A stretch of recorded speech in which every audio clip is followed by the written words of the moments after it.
সিলেট জেলা ছাত্রলীগ, সিলেট জেলা এবং মহানগর ছাত্রলীগের 31 জুলাই কমিটি নিয়ে আমি আমার ফেসবুকে একটা পোস্ট করি। পরবর্তীতে ছাত্রলীগের সিনিয়র নেতৃবৃন্দের অনুরোধে এবং আমাদের অনেকের অনুরোধে, আমাদের মেয়র সাহেব ওইগুলো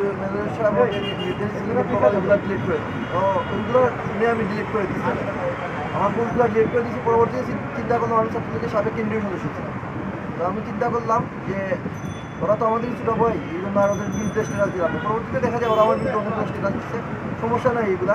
তখন আমি ওদের সিলেটে জানেন 71 টিভি বা বিভিন্ন মাধ্যম মিডিয়া প্রচার করতেছে যে এই যে চিনি নিয়ে একটা কাজ চলতেছে, এটার প্রতিবাদ করে আমি ফেসবুকে স্ট্যাটাস দিই। এবং ছাত্রলীগের আমাদের শীর্ষ সন্ত্রাসীর তালিকায়, রেবের শীর্ষ সন্ত্রাসীর তালিকায় 18 থেকে 20 পর্যন্ত যাদের নাম ছিল তাদের বিরুদ্ধে আমি স্ট্যাটাস দিই। দেওয়ার পর থেকে আমাকে ক্রমাগত হুমকি দেওয়া হচ্ছিল। আজকে আনুমানিক 8টা ঘটিকার সময় আমি আমার বাসার সামনে একটা নার্সারি ছিল, এগ্রোসিল নার্সারির সামনে আমার ছোটো ভাই আছে দীপু রায় এবং আরেকটা ছোটো ভাই টিটু শাহ, এই তিনজন আমরা দাঁড়াইয়াছিলাম। হঠাৎ দেখি ছাত্রলীগের নাইম, মহানগরের সেক্রেটারি নাইম, তারপর আপনার জেলার সেক্রেটারি রাহেল হেলমেট পরিহিত ছিল, তাদের 2টা হাতে দা ছিল, আর ছিল নাজমুল হেলমেট পরিহিত, 3জন। আরও প্রায় এরা ওদের মিছিলে বলছে যে হাজার হাজার মানুষ, তবে আমার মনে হয় 300-400 ছিল, 300-400 জন লোক এসে প্রথমে আমার গালাগালি করছে।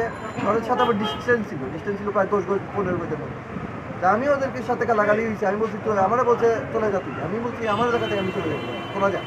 এরকম তরাতর্কি হওয়ার এক পর্যায়ে তারা গুলি করছে, একটা ছেলে হেলমেট পরিহিত সে এসে গুলি করছে, আমি তারা চিনি না, দেখা চেহারাও বোঝা যায় না, ভিডিও ফুটেজ আছে, আমাদের এলাকার ভিডিও ফুটেজ আছে। গুলি করছে, গুলি করার পরে আমি দাঁড়িয়ে দিয়েছিলাম। পরবর্তীতে আমাদের একটা ছোটো ভাই টিটু শাহ, সে আমাকে টান দিয়ে দৌড়াইতে বলছে, পরে আমি দৌড়ে চলে আসি। দৌড়ানোর সময় আমার এই পায়ে স্প্লিন্টার লাগছে, পায়ে গুলির স্প্লিন্টার লাগছে। পরবর্তীতে আমি মেডিকেল হাসপাতাল কলেজে গিয়ে ব্যান্ডেজ করাই আসছি। এতটুকু। তাদের সাথে আমার কোনো পূর্ব বিরোধ নেই, কোনো বেশি যে আমাদের একটা ব্যবসা প্রতিষ্ঠান ছিল অশ্মি ফুডে গিয়ে ভাঙচুর করছে, এবং আমাদের আরেকটা ব্যবসা প্রতিষ্ঠান ছিল বর্তমান কাপড়ের দোকান, সেখানেও গিয়ে ওরা ভাঙচুর করছে। এটাই পরবর্তীতে জানতে পারছি যে আমার পাশে আসার আগে ওরা এই কাজ করে আসছে। ঘটনার 8টা ঘটনা, 7:56 মিনিটে দাঁড়িয়েপাড়া পুলিশ পাড়ির ইনচার্জ কাজী জামাল সাহেব এসে আমাকে জিজ্ঞাসা করছে, দাদা ওই জায়গায় দেখছি অনেক লোকজন দাঁড়ানো, বিষয় কি? আমি বলছি আমি আসলে কিছু জানি না। বলছে দাদা অনেক মানুষজন দাঁড়ানো, কী হয়েছে? আমি বলছি আমি জানি না, আপনি গিয়ে দেখেন কী হয়েছে। পরে ওনারা গেছেন, গিয়ে দেখছেন।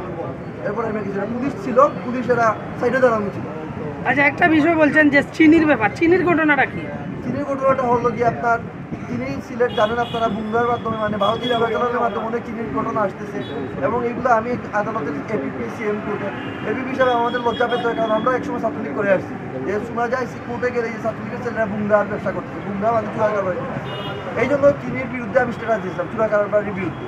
এই স্ট্যাটাসগুলো ওরা ওদের উপরে নিয়েছে, আমি কারোর নাম মেনশন করি না, কিন্তু ওরা ওদের উপর নিয়ে নিয়েছে। আচ্ছা, এই ব্যাপারে কি আপনি কোনো মামলা নেবেন?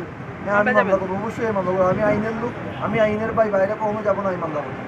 আর ঘটনার সম্পূর্ণ ভিডিও ফুটেজ তো আছেই, কে গুলি করতে, কাদের হাতে দা ছিল, প্রায় 150 ছেলের হাতে দায়ী ছিল।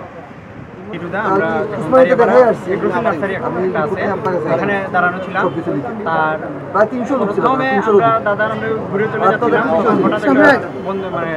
বন্দুক হয়তো গুলির একটা আওয়াজ হয়েছে।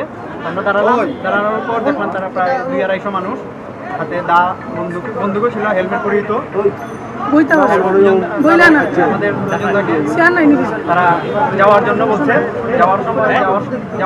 দাদা বলছে না এটা তো আমার এরিয়া, আমি কেন যাবো, আর আপনারা এখানে কেন যাবেন, কিসের স্বার্থে? তারপর